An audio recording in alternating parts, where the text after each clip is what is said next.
halkani waa BBC oo aad ka dhageysanaysaan muujadaha gaagaaban FM-yada magaalooyinka qaarkood iyo warta internetka ee bbcsomali.com.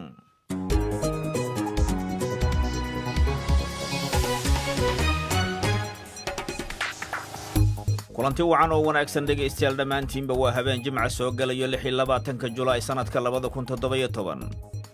waa barnaamijkii muusigiya salaamaha oo caawa kala aad dhegaysataan fariimihiina iyo tahniyadaha aad isku dirtaan ayaad caawa oo kala aad dhegaysataan waxaad kaloo ku maqli doontaan allah waxaan ka baryayaa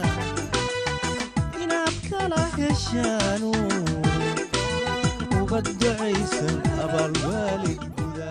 wararka caalamkana waxaa ugu waaweyn ninkii horey u ahaa xidiga ciyaaraha kriketka dalka Pakistan Imran Khan oo ay u dhowdahay inuu noqdo ra'iisul wasaaraha dalkaasi ayaa waxa uu sheegay inuu baaritaan ku sameey doono eedeymaha ka soo yeeraya dhigiisa ee doorashada in lagu shubtay intaasi oo dhan waxaad ku maqli doontaan barnaamijka nus saacaha soo socda halkani waa London.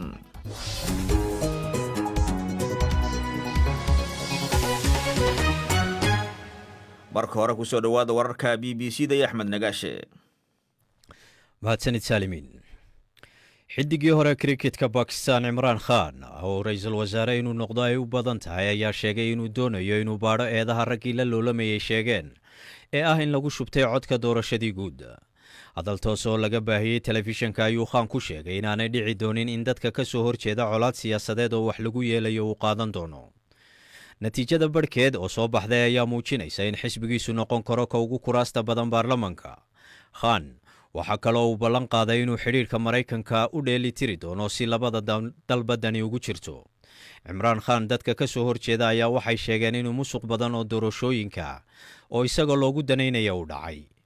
guddiga doorashooyinka Pakistan ayaa se la filayaa inay jimcaha natiijada kama dambaysta ku dhawaaqaan. turkiga ayaa sheegay inaanu u dulqaadan doonin hanjabaadda Maraykanka ugu hanjabayo baadari Maraykan oo maxkamad lagu taagayo eeda argagixisinimo taasoo carqaladaysay xidhiirka u dhexeeya labada dal ee xulafada NATO ku wada jira. wasiirka arrimaha dibadda Turkiga Mevlut Cavusoglu ayaa sheegay inaan cidina dalkiisa waxba u yeedhin karin waxaanu sheegay inaanay jirin cid sharciga ka sarreysa. madaxweyne Trump ayaa dalbaday in Turkigu si dhaqso ah u sii daayo Andrew Brunson ama uu u diyaar garoobo waxa uu ku sheegay cunaqabatayn baahsan. baadarigan madhabta Protestanka haysta ayaa lagu eedeeyay inuu taageeray fallaagada Kurdiyiinta ah iyo wadaadka saldhigiisu yahay Maraykanka ee Fathullah Gulen oo Ankara ay ku eedeysay afgambigii dhicisoobay 2 sannadood ka hor. wasiir Gariiga ayaa sheegay inay suurtagal tahay in dadka ku waxyeeloobay dabka ka kacay kaymaha u dhow magaalada Athens ay qudhooda halis geliyeen. wasiirka gaashaandhigga Panos Kamenos ayaa sheegay in dhismayaal aan ruqsad loo haysanin oo goobaha ka dhisan ay xanibeen dariiqyadii dadku ka bixi lahaayeen. dadka samate baxay oo cadhaysan ayaa u sheegay in saraakiishu ka cagajiideen wax ka qabashada dabkaas oo dilay 82 qof. dhanka kalena darafka waqooyi ee Athens ayaa waxaa ku dhuftay daadad waaweyn oo ka dhashay roobab mahiigaan oo halkaa ka daayay. muuqaal lagu baahiyey baraha bulshadu ku xidhiidho ee internetka ayaa muujinaya baabuur sabaynaysa wadooyinka waxaana la sheegayaa in tiro darawaliinihii ay ku dhex xaniban yihiin baabuurtooda. saamiyada shirkadda Facebook ayaa qiimahoodu hoos ugu dhaceen qiyaastii 20% markii uu furmay suuqa ganacsiga saamiyada ee New York taasoo qiimaha shirkadda hoos ugu dhigtay qiyaastii $20 bilyan oo dollar. waxaanay arrintani dhacday maalin kadib markii shirkaddan leh shabakadda bulshadu ku wada xidhiidha shaacisay macaash ka yar intii la filayay ee la saadaaliyey oo ahayd inay dhowrka sannadood ee soo socda ay hoos u dhici doonto. mareeyaasha Facebook ayaa qiimo dhacan ku sababeeyey inuu dhaliyey habka adag ee loo ilaaliyo xogta shakhsiga oo ay dhowaan hirgelisay shirkaddu iyo hanaanka la socodka waxyaabaha lagu faafiyo oo ay dheer yihiin bay tidhi shirkaddu korarka tirada dadka isticmaala qaybaheeda xayeysiiska oo gaabisa. shirkadda waxaa lagu dhaliilay sida ay wax uga qabato wararka been abuurka ah ee shabakadeeda lagu faafiyo iyo ilaalinta xogta shakhsiga. howlgal boolisku wado oo ku socda dadka Roomaha ee degan magaala madaxda Talyaaniga ayaa waxa uu dhaliyay in hadallo kulkulul ay isweydaarsadaan xisbiyada siyaasadda ku loolamaya. wasiirka arrimaha gudaha Talyaaniga ee garabka midigta fog Matteo Salvini ayaa sheegay in howlgalka dadkaas lagaga kicinaya yahay mid sharci ah. waxaanu ku tilmaamay xeryaha ay ku jiraan dulin hadalkiisaasi waxa uu soo jiiday dhalicaan uga timid xisbiga dimuqraadiga ee mucaaradka oo afhayeen u hadlay sheegay in dowladdu doonayso inay cod ku hesho nacayb ay abuurtay iyo inay liidda dadka jilicsan. madaxweyne Sergio Mattarella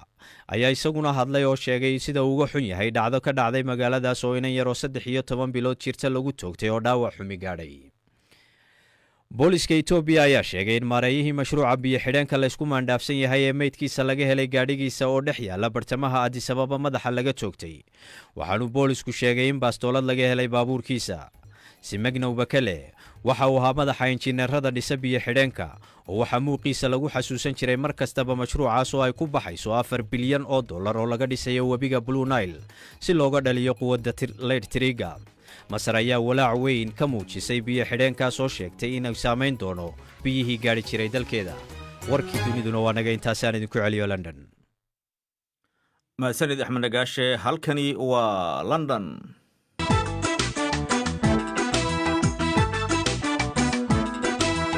ayaan hagaagsan cawo wanaagsan ayaan hagaagsan cawo wanaagsan aroos farxad leh ayo wacande aroos farxad leh ayo wacande ayaan hagaagsan cawo wanaagsan ayaan hagaagsan cawo wanaagsan aroos farxad leh ayo wacande aroos farxad leh ayo wacande allah waxaan ka baryayaa inaad kala heshaanu allah waxaan ka baryayaa inaad kala heshaanu ubad ducaysan abaalwaalid gudaa ubad ducaysan abaalwaalid gudaa eebbe waxaan ka baryayaa inaad kala heshaanu eebba waxaan ka baryayaa inaad kala heshaanu owlad baariya abaalwaalidin gudaa. waa hagaag warqadda ugu horraysa ee gacantayda soo gashay waa hambalyo aroos iyo aqalgal wanaagsan oo farxad leh baa la yidhi. waxaa hambalyadan qiimaha badan ee kal iyo laabta ka soo go'day diraya baa la yidhi innagoo kale ah reer cilmi raage, reer xasan daahir, reer aadan rayid iyo reer cabdulaahi maxamuud. waxaana ay hambalyo ay u dirayaan marwo filsan cilmi raage mudane mustafe xasan daahir baa la yidhi. orooskooda uu ka dhacay maantay oo khamiis ah, waa 26 Julaay aynu ku jirno magaalada Hargeysa. waxaanu leenahay bay yidhahdeen lamaanahaasi qiimaha iyo qadarinta inaga mudan ee dunida iska doortay gacal iyo sokeeyaba. aqalgalkiinna iyo guurkiinna sharafta leh ha lagu farxo oo noqda kuwa ilaahay kala siiyo ubad khayr qaba oo barwaaqa iyo nimco rayn iyo baraare ku waara. annaguna aamiin ayaanu leenahay. waa hagaag warqadda kale waxa ay naga soo gaartay waa tahniyad aroos. waxaa diraya dhammaan ehelada iyo waxaa la yidhi oo wiilka iyo gabadha oo kale ah hooyo iido xasan iidow, aabe maxamed xasan iyo carruurtiisa oo kale ah sharme arke maxamed xasan, samsen maxamed xasan, hooyo foos xasan iidow iyo carruurteeda oo kale ah ifraax mahad nuur, maxamed cabdi muudey, maryan mahad nuur, cabdikaafi maxamed, hooyo xaliimo xasan iidow iyo carruurteeda iyo hooyo dahabo xasan iidow iyo carruurteeda, adeer nuur xasan iidow iyo xaaskiisa iyo carruurtiisa baa la yidhi, maandeeq cali garaare saygeeda iyo carruurteeda, aabba cali maxamuud, hooyo caasho xorow, adeer maxamuud maxamed axmed, adeer xuseen maxamuud axmed iyo adeer cabdirashiid maxamuud axmed, adeer xuseen maxamuud axmed iyo adeer cabdirashiid cumar axmed baa la yidhi. iyo waxaa la yidhi adeer waa eedo baa laga wada halkaasi xabiibo maxamuud axmed, salaad xuseen yarow baa ka mid dadka diraya tahniyadaasi. waxaa kaloo diraya adeer maryan maxamed gaabow, habaryeer faadumo aadan maxamuud iyo adeer cabdiraxmaan sabriye abikar. dhammaan dadkaasi oo isku duban waxay tahniyad aroos ay u dirayaan lamaanaha oo arooskooda uu ka dhacay baa layidhi xaafadda waxaa la yidhi argentiin ee degmada kaaraan ee magaalada muqdisho. taariikhdu markay ahayd 17 bisha Julaay aynu ku jirno. tahniyadaasi arooskana waxaa markaasi loo diraya cabdifataax maxamed xasan iyo raxmo cali maxamuud oo arooskaasi ku aqalgalay. halkaad weli naga dhegaysanaysaan waa London.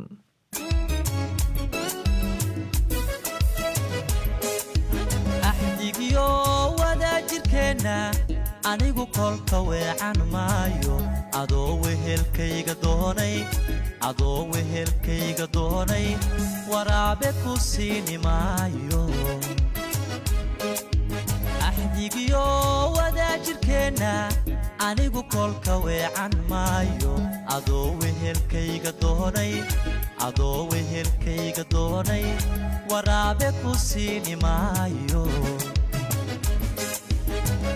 wanaagiyo dhalashadeenna waqaycana xoorimayo walalkay dhimashadiisa warmaha waafaysan maayo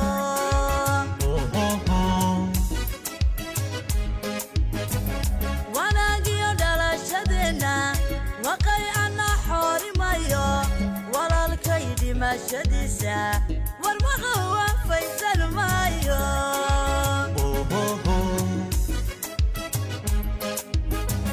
hiddaha dhaqankeenna waara anigu weydayni maayo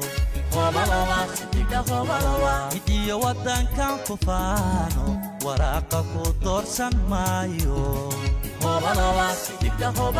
jacaylkan wadaafinayno macaanay uwanqalayno waa hagaag warqad tahniyad ayaa gacantayda soo gashay warqaddaasi waxaa diraya farxaan maxamed jimcaale cabdirasaaq xaaji catoosh raage xasan maxamuud cali iyo bashkas jug soo dhacay waxay dhammaan asxaabtaasi ay hambalyo u dirayaan cabdiqaadir faarax maxamuud iyo xamdi cabdulaahi gabayre oo dhowaan wiil u dhashay magaalada nairobi ee xaafadda south sea baa la yidhi wiilkaasi waxaa loo bixiyey sakriye cabdikariin faarax ayaa loo bixiyey waa hagaag warqad kale waxaa iyaguna diraya isla tahniyadaasi ee cabdiraxmaan maxamed aadan koronto cabdifitaax ibraahim maxamed cagayare faarax maxamed yuusuf lamaane cabdi xasan cabdulle cabdirashiid cabdulaahi maxamed lvc baa la yidhi isaaq cali subag xuseen cali maxamuud buushe iyo idriis abaadir cabdi cabdiqaadir cali nuur dhabarey cabdicasiis xuseen cusmaan sadaam iyo cabdicasiis nuur amiin cabdikaadir qaasi maxamed iyo xasan aadan guure dhammaan asxaabtaasi waxay hambalyo iyo bogaadin ay u dirayaan baa la yidhi cabdiqaadir faarax maxamuud iyo xamdi cabdulaahi gabayre oo dhowaan wiil ugu dhashay magaalada nairobi xaafadda south sea wiilkaasi waxaa loo bixiyey sakriye cabdiqaadir faarax soo barbaar ayaanu leenahay annaguna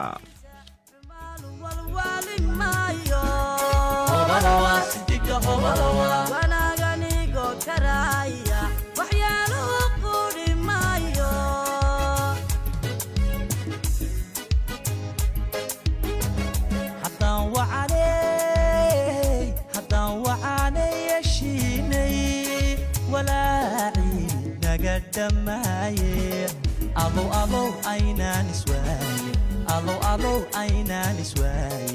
alow aynaan iswaayin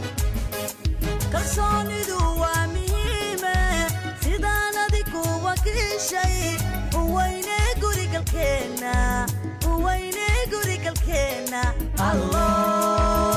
aynaan iswaay haddaan wacaanay yeshiinay walaaci naga dhammaaye alow aynaan iswaayin waa hagaag waraaqaha dhinaca facebooka nagu soo gaaray waxaa ka mid ah waa maxamed xaga rooble oo jabuuti jooga waxa uu leeyahy waxaan salaamayaa marka hore daadiyaha barnaamijka waanu kaa qaadnay annaguna sidaasi si lamid a waxaa kaloo halkan aan ka salaamaya uru dhammaan xaaskayga iyo carruurtayda oo waa xaasaskayga buu yidhi iyo carruurtayda oo kala jooga senegaal diridhabe tojora iyo caasimadda anoo magacyadooda markaasi aan soo koobi karin buu yidhi cabdiqaadir maxamuud tuuryare waxa uu leeyahay magacaygu waa cabdiqaadir maxamed tuuryare oo deego degmada yaaqshiida caasimada magaalada muqdisho waxaan halkan ka salaamayaa buru dhammaanba ummadda muslimiinta meel walbo ay joogaan khaasatanna waxaan salaamayaa buu yidhi howlwadanada idaacadda b b c da annaguna waan kaa qaadnay salaan kadib waxaan tahniyad aroos aan u dirayaa buu yidhi saaxiibkay cumar abuukar axmed iyo marwadiisa asma cabdulaahi cali oo caawa ku aqalgalay buu yidhi magaalada muqdisho ducadu waa xaggiina soo annaguna waxaan leenahay guurkiinu ha noqdo kii markaasi lagu nagaado guur khayr qaba. qadar xuseen maxamuud oo isaguna jooga magaalada Hargeysa waxa uu leeyahay waxaan hambalyo meher wacan aan u dirayaa saaxiibkayga igu qaaliga Cabdikariin aw Xasan aw Muuse aw Rooble iyo marwadiisa Xamdo Axmed Nuur oo 17 bishan meherkoodu ka dhacay magaalada Hargeysa gaar ahaan Hotel Mansour. waxa kaloo hambalyo aan markaasi u diray ila diraya buuri dadka hoos ku xusan waa Maxamed Cali Xirsi iyo Bashiir Cali Xirsi iyo Cabdirashiid aw Muuse iyo Khalid Rashiid aw Muuse iyo Mahad Rashiid aw Muuse iyo Cabdi Biixi Cismaan iyo Muuse Biixi Cismaan iyo Qadar Madadaal Cali iyo Mustafa Madadaal Cali iyo Xasan Madadaal Cali waxaana ay leeyihiin buu yiri markaasi gacal iyo sokeeyaba guurkiina lagu farax ilaahay ha ka dhigo guurkiina iyo reerkiinaba wuxuu yiri kii lagu nagaado wada jireen nabadgala anaguna aamiin ayaanu leenahay. warqad kale oo tahniyada waxaa dirayay Cabdiraxmaan Maxamed Aadan Cabdiraxmaan Koronto Cabdi Fitaax Ibrahim Maxamed Cagayre Cabdi Xasan Cabdulle Xuseen Maxamed Cabdirashiid Cabdullaahi Maxamed LCC Isaaq Cali Subag Xuseen Cali Maxamuud Bushe iyo Idris Abaadir Cabdi Cabdi Qaadir Cali Nuur Dhabarey Cabdicasiis Xuseen Cusmaan Sadaam مبشر الشيخ عبد الكريم باليري عبد العزيز نور أمين يا عبد قادر قاسم محمد حسن آذن قورة لما أصحابتها سوى حيان بليو دريان عبد القادر فارح محمود يا حمدي عبد الله قبيرة ودوانو يلقون الشيء مقالة نيروبي حافظة سودسي ويلكاسين وحالو بحيي سكري عبد القادر فارح صبر بار أيان ولين هاي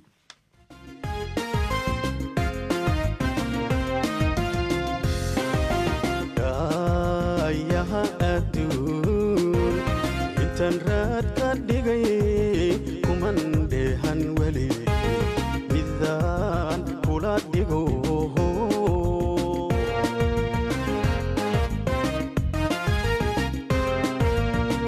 gaayaha adduun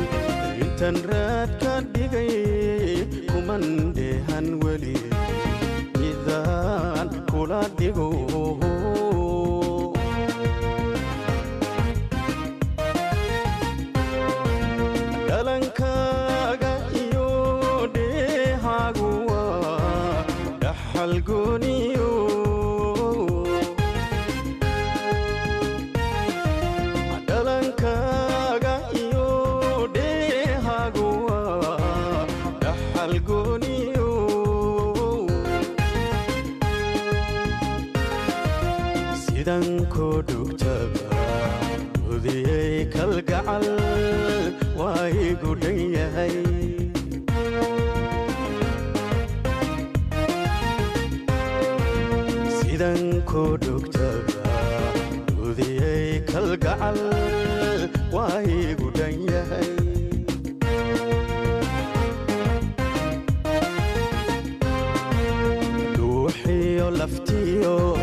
naftaada dhaawacdee balan kugu dhaye igu dhaada oo idheega nuglo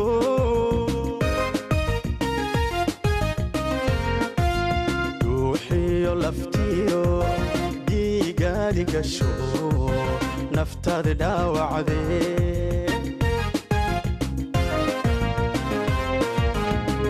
kugu dhaye igu dhaada oo idheega nuglo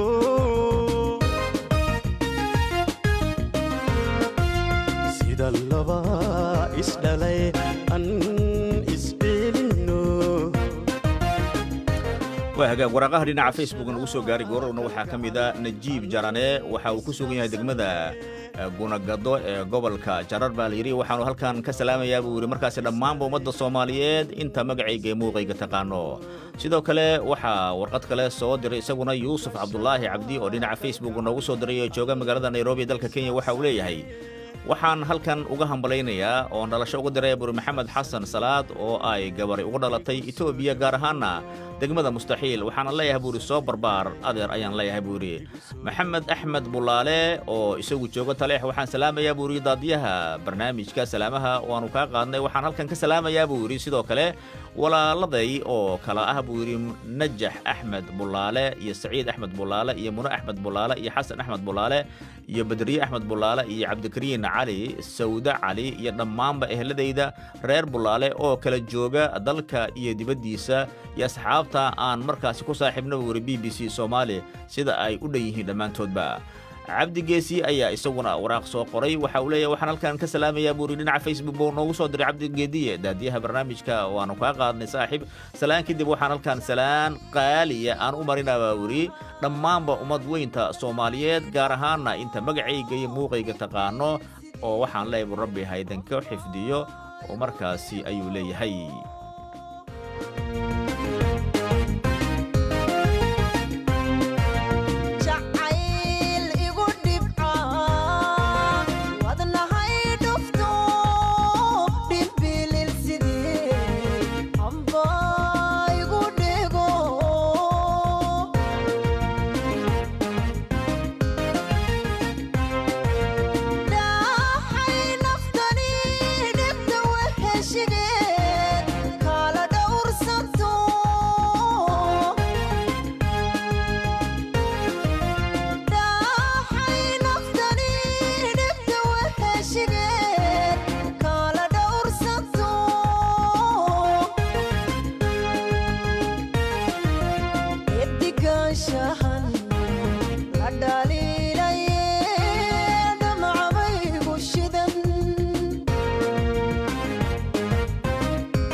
waa hagaag maxamed caalin ayaa waxa uu joogaa degmada baladhiig waxa uu leeyahay waxay ka tirsan tahay gobolka togdheer waxaana halkan aan markaasi hambalyo aroos aan uga darayaa buu yidhi maxamed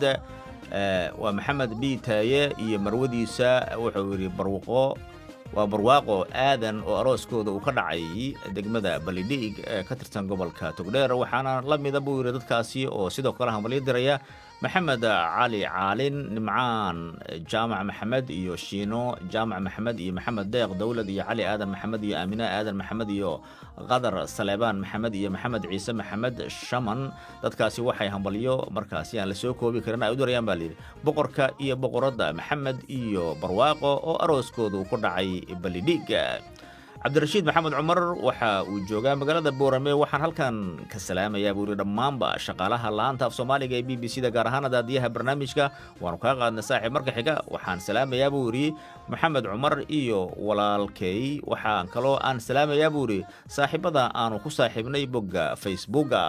xayaad cusmaan xuseen oo joogta markaasi iyaduna jabuuti ayaa waxay leedahay ugu horeyn waxa aan salaamayaa daadiyaha barnaamijka waanu kaa qaadnay si gaara waxaan u salaamaya bay tiri hooyaday macaan iyo dhammaanba walaalahay sidoo kale waxaan markaasi aan hambalyo dhalasho wacan u dirayaa bay tiri walaalkay maxamuud cusmaan xuseen iyo waayihiisa iqre axmed muuse oo wiil ugu dhashay magaalada hargeysa waxaana leeyahay soo barbaar noqo kii dalkiisa dadkiisa iyo waalidkiisba anfaca wahagaag weli dhinacii waraaqaha ayaynu ku guda jirnaaye markaasi haddii aanu eegno warqad kale waxay naga soo gaartay ayaan le maxamed maxamed oo isaguna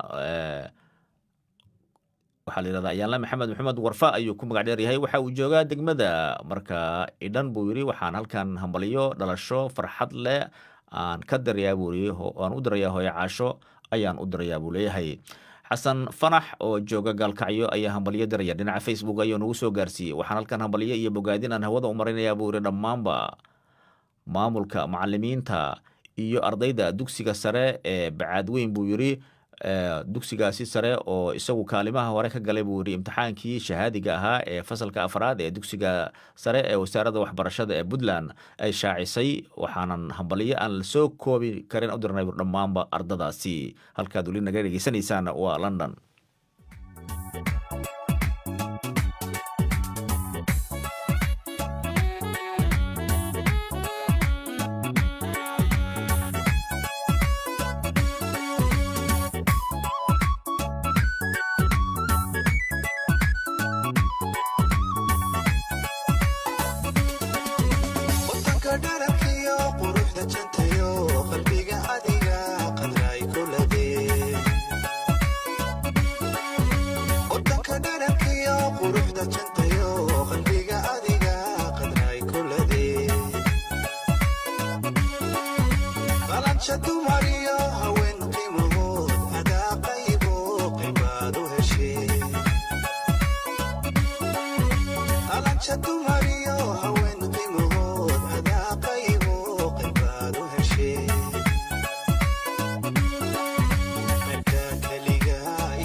ikraam aragsan garaase oo markaasi iyadu joogta magaalada galkacyo ay joogtaa waxay leedahay ugu horreyn waxaan salaamayaa hooyaday macaan baarliin diiriye xuseen iyo aabe macaane garaase maxamed cabdi iyo weliba walaalahay oo kale ah faadumo garaase maxamed guuleed waa faadumo garaase maxamed guuleed garaase iyo maxamed cubayd garaase iyo maxamed waa cubayd garaase maxamed iyo eglan garaase maxamed iyo garaase waa dhammaan ilmo garaase ayaa diray waxaana ay markaasi leeyihiin waan salaamayaa bay leedahay xasan albasri waxa uu isna dirayaa salaan kale sacad maxamed daahir oo jooga degmada dhoqosh ee gobolka togdheer baa layidhi waan salaamayaa burdaadiyaha barnaamijka waxaan kaloo halkan ka salaamaya ugu horreyn hooyaday macaan saynab maxamed cabdulaahi iyo aabahay maxamed daahir saciid walaaladay oo markaasi kale ah yaasiin maxamuud saciid axmed sahro iyo muna raxmo iyo nimco iyo sidoo kale xaaskayga qaaliga ah ee aan marnaba aan markaasi iloowi karin buu yidhi waan salaamaya iyo carruurtayda dhammaantoodba waan filayaa inay ku dhegaysanayaan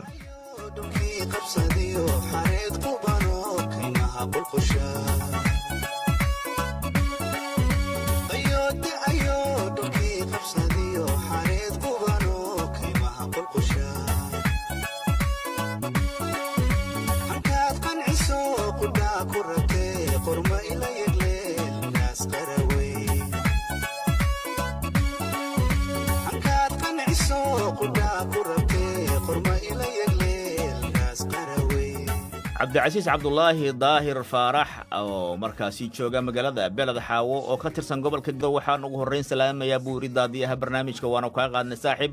waxaan marka xiga aan salaamayaa buuri saaxiibkay aan aadka u saaxiibnay oo aan ugu saaxiibnay bogga BBC Somali waxaan ugu horreeyay buuri saaxiibadaydaas Maxamed Axmed Bulaale iyo Maxamed Cawil Axmed iyo Cadnaan Maxamed Axmed iyo Faarax Bashiir waan filayaa markaasi inay dhamaantood ay ku maqlayaan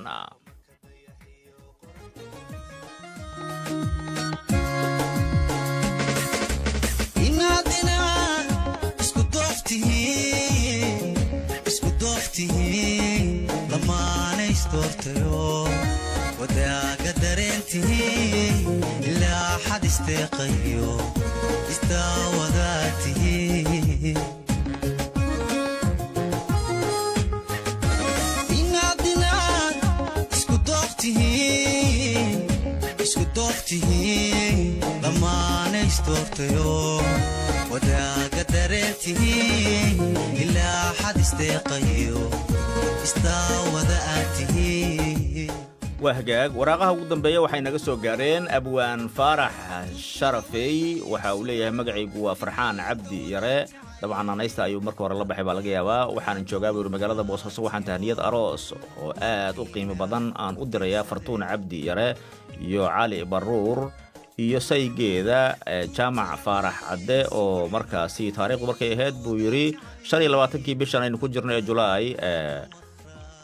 aqalgalkooda uu ka dhacay halkaasi waa dabcan waxa uu ka dhacay baa la yidhi markaa nooma soo sheegin meesha uu ka dhacay reerkii lagu naste lagu nagaada ilaahay ha ka dhiga buu leeyahay anaguna aamiin ayaanu leenahay